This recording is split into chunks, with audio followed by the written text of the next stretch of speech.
Welcome to our channel. Today we are going to show you how to control who can invite members to a chat group in the Band app. Managing your group settings properly ensures that only trusted members can add new participants, giving you more control and privacy over your conversations.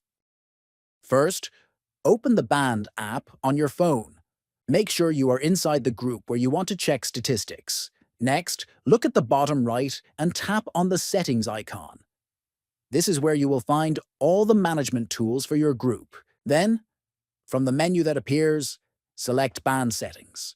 After that, find the option labeled Who can invite members to a chat and tap on it.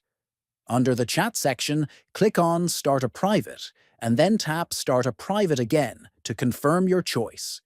You will then see three options: Admin, Admin, and Co-admin, and Anyone.